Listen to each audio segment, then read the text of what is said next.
Number 5 వ్యవసాయ మరియు నీటిపారుదల శాఖలో మొత్తం పోస్టులు 274. ఏది వ్యవసాయం అంటే నీటిపారుదల అంటే ఇరిగేషన్ అండ్ అగ్రికల్చర్, ఈ రెండు విభాగాలలో మొత్తం పోస్టులు 274. అందులో వీటిలో 259 మంది బ్రాహ్మణులు, ఎస్సీ ఎస్టీ 15, ఓబీసీ 0. చెవులు పెద్దగా వేసుకొని నువ్వు బాపనోడు ఇలా తామర పూలు పెడితే ఇలా సీసం పోతే తీసేసి వాస్తవాలు తెలుసుకో. కావాలంటే ఆర్టీఐ వేసి డేటా తీసుకో. నేను తప్పు చెప్తాను నీకు అనిపిస్తే. నిజంలో బతుకుదాం, వాట్సాప్ యూనివర్సిటీలో కాదు. నంబర్ 6 రక్షణ మంత్రిత్వ శాఖలో మొత్తం పోస్టులు. ఇది రక్షణ మంత్రిత్వం అంటే ఏంది? ఆర్మీ దానిలో ఇది మొత్తం ఎన్ని పోస్టులు ఉన్నాయి? రాతపూత చేసేటి 1379 ఉన్నాయి కీ పోస్టులు. అందులో 1331 బ్రాహ్మణులు. 1379లో 1331 బ్రాహ్మణులు. ఎనీ నిర్ణయం తీసుకునే అన్ని శాఖలు బ్రాహ్మణులు ఉన్నారు. ఏదో లేబర్ పని చేసేటి, చచ్చిపోయేటి, మొద్దు పని చేసేటి ఈ శూద్రులు ఉన్నాయి. అర్థమైందా? అందులో 1331 మంది బ్రాహ్మణులు, ఎస్సీ ఎస్టీ 48, ఓబీసీ 0. ఇది రక్షణ మంత్రిత్వ. నంబర్ 7 సాంఘిక సంక్షేమ మరియు ఆరోగ్య మంత్రిత్వ శాఖ. ఎన్ని ఉన్నాయి మొత్తం పోస్టులు? 209. అందులో 192 మంది బ్రాహ్మణులు, ఎస్సీ ఎస్టీ 17, ఓబీసీ 0. వింటున్నావా? రారా ఎవడన్నా బీజేపీ వాడు, బీఆర్ఎస్ వాడు ఇప్పుడు పెట్టుని కామెంట్లు చదువుతా, ఓపిక చదువుతా. నంబర్ 8 ఆర్థిక మంత్రిత్వ శాఖలో మొత్తం పోస్టులు 1008. అందులో 942 బ్రాహ్మణులు, ఎస్సీ ఎస్టీ 66, ఓబీసీ 0. వింటున్నా బ్రదర్? ఇదేంటి? ఫైనాన్స్ డిపార్ట్మెంట్, ఆర్థిక మంత్రిత్వ. తర్వాత నంబర్ 9 గృహ మంత్రిత్వ శాఖ అంటే ఏమంటారు? అదే ఇళ్ళ నిర్మాణం. సో ఇందులో మొత్తం పోస్టులు 409. అందులో 377 మంది బ్రాహ్మణులు, ఎస్సీ ఎస్టీ 19, ఓబీసీ 13.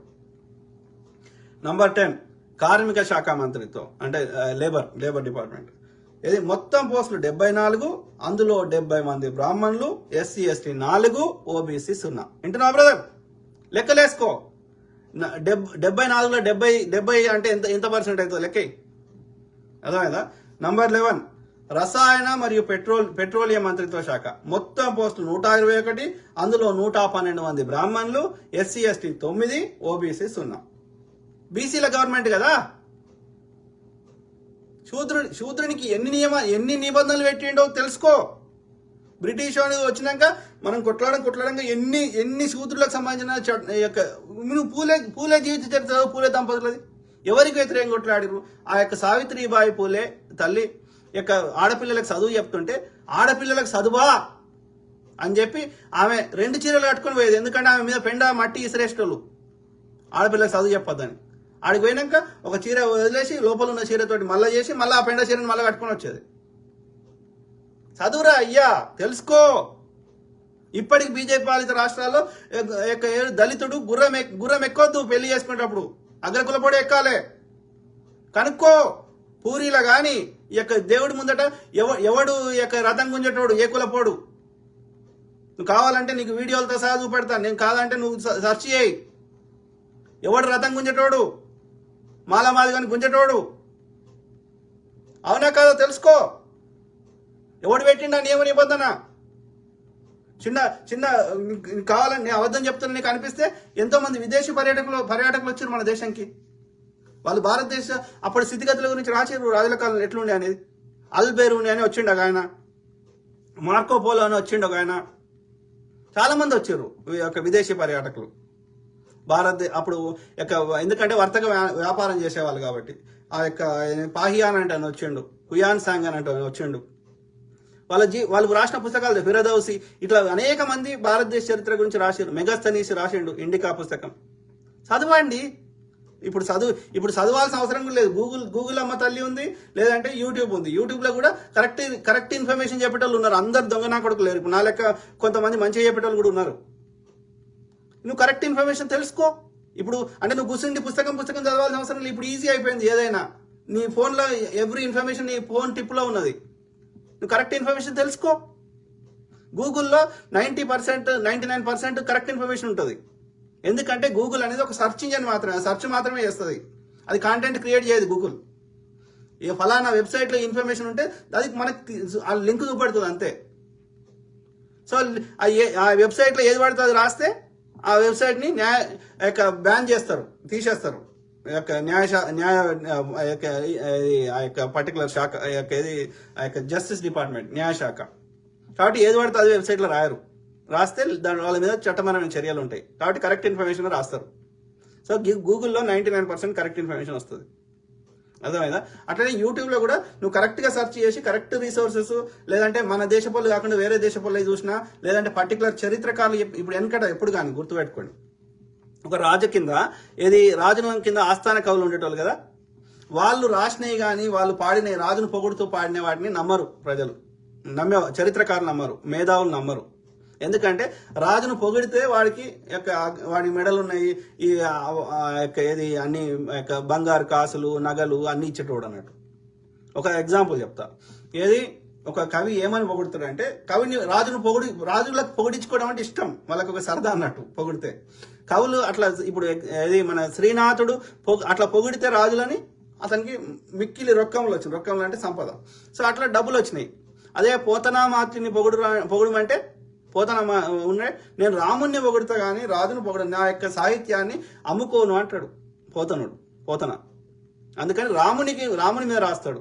మరి ఎట్లా నువ్వు ఎట్లా బతుకుతావు అని అడుగుతాడు. శ్రీనాథుడు చెప్తాడు, మరి ఏమవుతుంది నీ పాండిత్యాన్ని పొగిడితే ఏమైతే 4 పైసలు వస్తాయి కదా, ఈ దరిద్రంగా ఎందుకు బతుకుతావు, నన్ను చూసి నేర్చుకో, నేను మంచిగా బతుకుతున్నా కదా అంటాడు. ఆయనేమో శ్రీనాథుడేమో కడపకు సంబంధించిన, రాయలకు సంబంధించిన వాడు కడప, ఈయననేమో వరంగల్ సంబంధించిన వాడు పోతన. కానీ ఆయన ఇక్కడ ఈ తెలుగుదేశంకి వస్తాడు. తెలుగుదేశం అంటే అది ఏమంటారు కదా, త్రికూటం. సో వచ్చినప్పుడు చెప్తాడు అన్నట్టు, ఎందుకు ఈ దరిద్రంలో బతుకుతావు అంటే, నేను తిండి లేకపోతే వ్యవసాయం చేసుకొని బతుకుతా కానీ నా సాహిత్యాన్ని అమ్ముకొని అంటాడు. అయితే నేను ఏం చెప్తున్నా అండి, కవుల విషయంలో కవి ఆస్థాన కవులు అనేటోళ్ళు ఆ ఉన్న రియాలిటీకి దగ్గరగా చెప్పేవారు కాదు. ఒక ఎగ్జాంపుల్, ఒక కవి ఏమని పొగుడుతాడు, ఆ రాజును పొగుడురా అంటే ఏమని పొగుడుతాడు, ఒంటి కన్ను ఉన్నాడు, ఒక కన్ను లేదు. ఏమని పొగుడుతాడు ఆ రాజుని, నీ భార్యతో కలిసి నువ్వు ఉంటే నువ్వు ముక్కంటివి అంటాడు. ఎందుకంటే భార్యకు 2 కన్నులు, ఈయనకు 1 కన్ను ఉంది కాబట్టి ముక్కంటి అని పొగుడుతాడు ఆయన రాజుని. ఒంటి కన్ను ఉన్న ఆయన గుడ్డు అని, 1 కన్ను లేనోని. అంటే అది రియాలిటీ దగ్గర ఉందా? సో అట్లనే ఉంటుంది ఈ ఆస్థాన కవులు. అందుకని ఏంటంటే ఎప్పుడు కానీ ఎవరైనా కరెక్ట్ ఇన్ఫర్మేషన్ అప్పుడు ఎట్లుండే అని తెలుసుకోవాలంటే 2 రకాలుగా తెలుసుకుంటారు చరిత్రని. ఒకటి ఏంటి అంటే, ఇప్పుడు అశోకుడు ఎప్పుడన్నా రాజు చనిపోయిన తర్వాత కానీ, ఒక రాజు ఇంకో రాజ్యం మీద యుద్ధం చేసినప్పుడు కానీ, ఆ రాజు చనిపోయినప్పుడు వాళ్ళ భార్యలు కానీ ఎవరైనా సరే ఆ రాజు తన పరిపాలన గురించి కానీ శిలాశాసనాలే ఇచ్చేవాడు, అంటే రాళ్ల మీద చెక్కించేవాడు ఆ ఇన్ఫర్మేషన్. దాని ద్వారా ప్రజలందరికీ తెలిసేది. అట్లనే ఆ రాజు చేసిన శాసనాలు పాటించేవారు. ఇప్పుడు అశోకుడు ఉన్నాడు, స్తూపాలు పెట్టింది కదా, ఆ స్తూపం మీద అన్ని రాసిండు, ఆయన రాజ్యంలో ఎట్లా ఉండే ఏంది అనేది, అది కరెక్ట్ ఇన్ఫర్మేషన్ ఉంటుంది. ఇట్స్ లైక్ ఒక కాన్స్టిట్యూషన్ లెక్క, ఇప్పుడు రాజ్యాంగం లెక్క.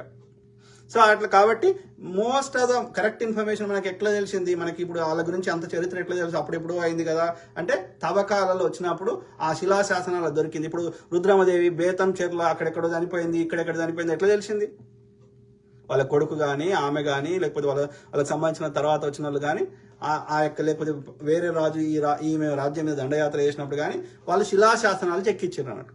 ఆ శిలాశాసనాలు తవ్వకాలు దొరికినప్పుడు ఆ ఇన్ఫర్మేషన్ ఆధారంగా మనకి కరెక్ట్ ఇన్ఫర్మేషన్ వచ్చింది. అది కరెక్ట్ ఇన్ఫర్మేషన్ ఉంటుంది. అది కాదు అంటే ఇంకో సెకండ్ సోర్స్ ఏంది, విదేశీ పర్యాటకులు ఎప్పుడన్నా వచ్చినప్పుడు లేకపోతే పక్క రాజ్యపోడు వచ్చినప్పుడు ఈ రాజ్యంలో తిరిగినప్పుడు ఆ రాజ్య స్థితిగతుల గురించి వాళ్ళు పుస్తకాలు రాసేటోళ్ళు. ఇప్పుడు చెప్పినా కదా, హుయాన్ సాంగ్, లేకపోతే ఆయన పేర్లు చెప్పినా కదా, సో మార్కో పోలో, లేకపోతే ఆల్బెరూని, అట్లాంటి వాళ్ళందరూ వాళ్ళు రాసిన పుస్తకాలు, మెగస్తనీస్, అట్లాంటి పుస్తకాల్లో మోస్ట్లీ కరెక్ట్ ఇన్ఫర్మేషన్ ఉంటుంది. సో అవే ఆధారంగానే ఆస్థాన కవులు రాసింది నమ్మేవారు కాదు. అర్థమైందా? సో అయితే ఇగో చూడు, నంబర్ 12 గవర్నరు మరియు లెఫ్టినెంట్ గవర్నర్ పోస్టులు ఎన్ని ఉన్నాయి, మొత్తం 27 పోస్టులు ఉన్నాయి. 27లో 25 మంది బ్రాహ్మణులు, SC ST 0, OBC 2. అర్థమైందా?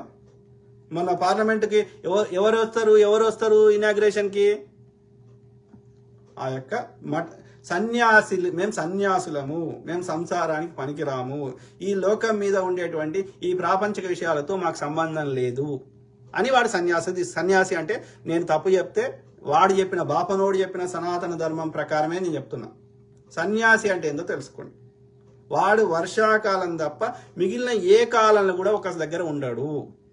మళ్ళీ పోయిన ఊరికి పోడు, ముందటి ఊరికే పోతాడు. అర్థమైందా? వాడు చెప్పులు వేసుకోడు, వేసుకున్నా కట్టె చెప్పులు వేసుకుంటాడు. ఈ ప్రాపంచక విషయాలకు సంబంధం ఉండదు. వాడు ధర్మ ప్రచారం చేస్తూ ప్రజలు ఇచ్చిన భిక్షతోటి బతుకుతాడు. ఇది సన్యాసి. అది ఇదే పద్ధతిని పాటిస్తూ అనేక మంది రియల్ సన్యాసులు బతికారు. ఒక రమణ మహర్షి గోషి తప్ప ఏం లేదు, అట్లా బతికిండు రమణ మహర్షి. ఒక మహావీర్ బాబా, ఓకే, పరమహంస యోగానంద, లేకపోతే ఒక స్వామి వివేకానంద, ఇంకా అనేక మంది మహనీయులు, ఓకే, వాళ్ళు రియల్ సన్యాసులు. వాళ్ళు నమ్మిన సిద్ధాంతాన్ని ప్రజలకు ప్రచారం చేశారు, ధర్మ ప్రచారం చేశారు. కానీ ఇప్పుడు చిన్నజీఆర్ గారు ముచ్చింతలో వానికి ఎన్ని ఎకరాలు ఉన్నది, జిఆర్ ట్రస్ట్ కింద ఎన్ని వేల కోట్లు ఉన్నాయి, ఇంకోడోడు ఆ స్వామి. వీళ్ళకి ప్రాపంచిక విషయాలతో సంబంధం లేని వారు ఎందుకు వస్తారు? అదే త్రివిధ దళాల అధిపతి అయినటువంటి ఆ యొక్క ప్రెసిడెంట్ ద్రౌపది ముర్ము రాకూడదు. ఎందుకని? వీడు చెప్పిన మనధర్మ శాస్త్ర ప్రకారం, వీడు చెప్పిన ఈ బాపనోడు చెప్పిన రూల్స్ ప్రకారం ముండా అంటే ముండా అంట, మొగుడు చచ్చిపోతే ముండా.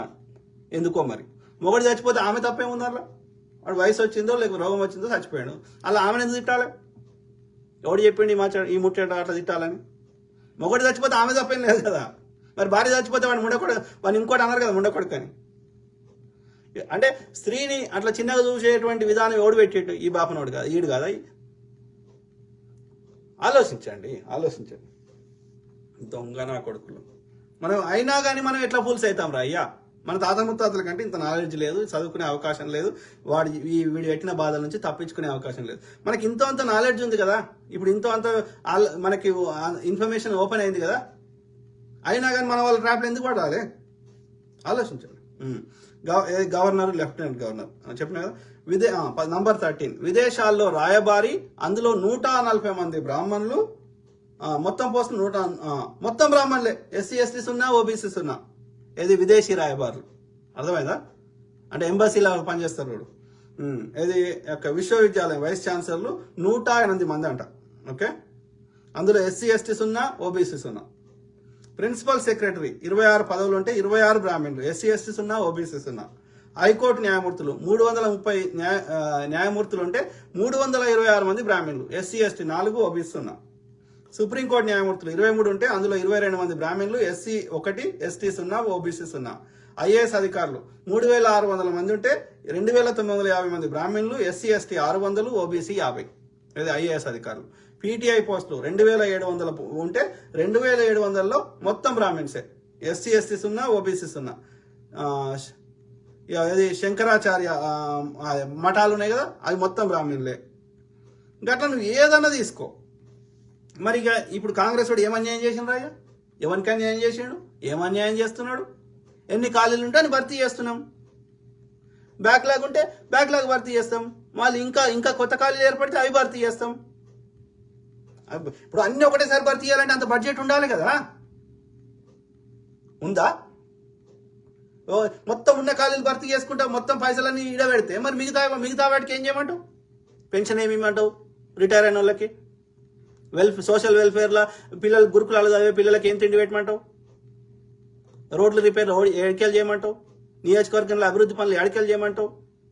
రేవంత్ రెడ్డి పోయి కొడంగల్లో ఇది చేస్తా, ఈ యొక్క ఇంకో రోడ్డు ఇది పెద్దగా చేస్తా, అన్నీ ఒకటేసారి ఎట్లయితే రాయ్యా? అన్నిటికీ కేటాయించాలి కదా బడ్జెట్లో అన్నప్పుడు, అన్ని శాఖలకు కేటాయించాలి కదా. అన్ని ఉద్యోగాలు భర్తీ చేయడానికి ఇస్తే మిగతా వాటిలో ఏం చేయమంటావు? అంటే భూములు అమ్మంటున్నావా, లేకపోతే అప్పులు చేయమంటున్నావు, ఏం చేయమంటున్నావు?